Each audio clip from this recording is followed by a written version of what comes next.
Good morning, good afternoon, good evening. Welcome to DigiCo Productions. Okay. Good evening. And good evening to Sandra. Now, yes, RyanAir. Sandra, talk to me about it. Nightmare Air. Nightmare Air. So, let me see. I heard the news today. RyanAir is going to cancel 22 flights a week between November and March. So you need to plan your Christmas holidays very carefully.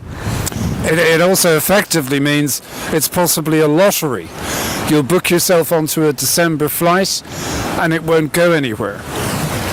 Well, I suppose they'll schedule in advance, but there were no details on how this is going to happen. Probably flights already scheduled, will be cancelled, and so people made bookings, they'll be affected. But if you haven't booked yet, you might want to wait and see.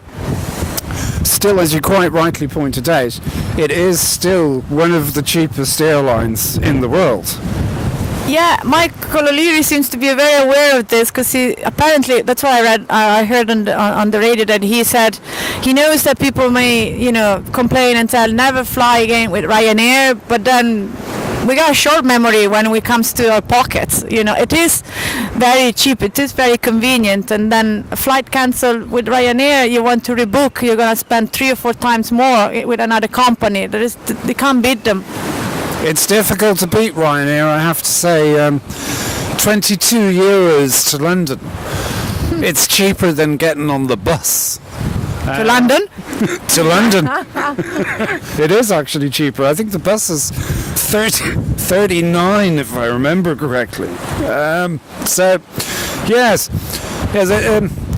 It just strikes me as quite strange that, such a big airline could let things get so messed up. Especially when reality is, it's actually quite a good airline. So we hope this gets fixed nice and quickly, don't we? But there is another piece of news that I heard. I don't know how connected this is with the holidays that pilots were entitled to take. It was something about pilots actually being on a 0-hour contract, which kind of forced them to sometimes give up.